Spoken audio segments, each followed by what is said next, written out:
I had 3 miscarriages. When I finally got pregnant again, I was terrified of losing this baby too. And when I went into labor, I was alone. Well, my husband was at the hospital with his ex-girlfriend. And that wasn't even the worst part. My husband has a best friend named Anna. They dated years ago, but decided they were better off as friends. I had never had a problem with their relationship until the night I gave birth. In the middle of the night, Anna called him. Her brother had been in a car accident. She was too scared to drive to the hospital alone. It was an hour away. My husband agreed immediately.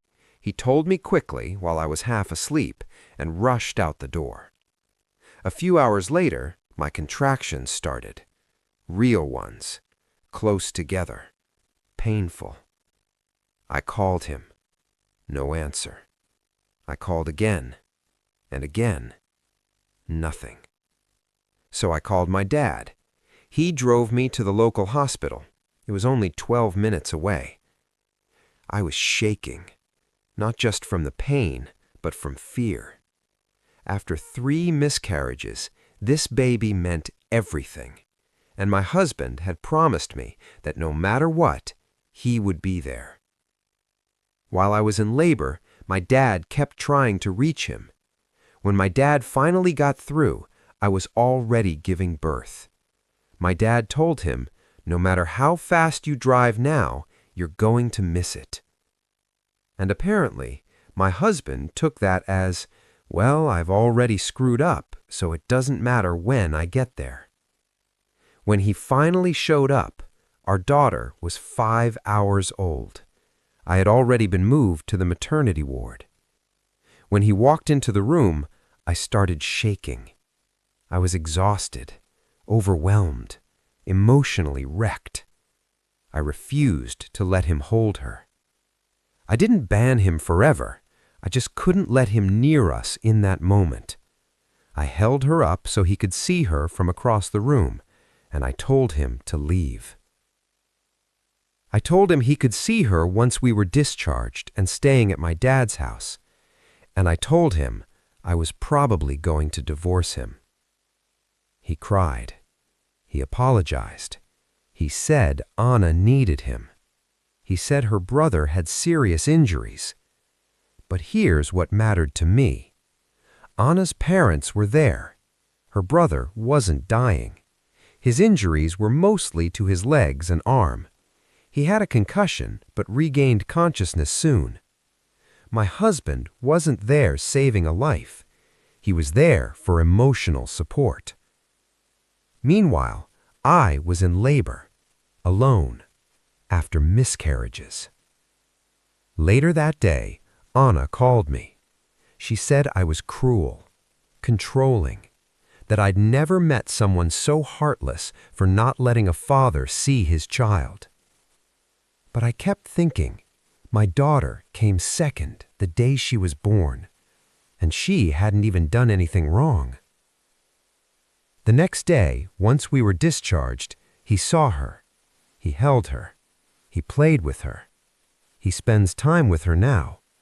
That was never the issue. The issue was that this wasn't the first time he put Anna before me. I tolerated it before.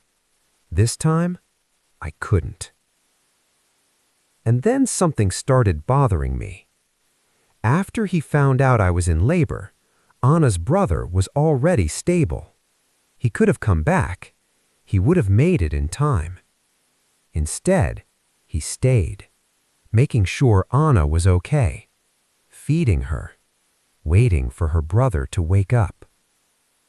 What if something had gone wrong with my baby? He had no way of knowing, because we had no contact. Then everything shifted. In the middle of planning the divorce, I realized something. I had never actually checked on Anna's brother. So I called him. I asked how he was healing. He said he was doing well. Then he asked me something strange. He asked me how I was handling the split. the split. I asked him what he meant. He said he and Anna's parents thought my husband and I had broken up when I was 7 months pregnant. He said my husband showed up to the hospital as Anna's boyfriend. That's why no one questioned why he wasn't with his pregnant wife. Because, apparently, we weren't together anymore. I confronted my husband. He denied it. Said he was my priority. Said he made a mistake.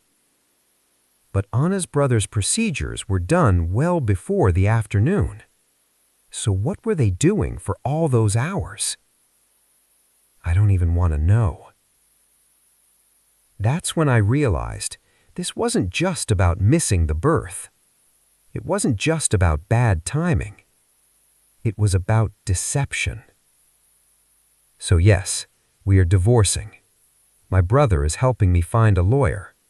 I'm filing for full custody.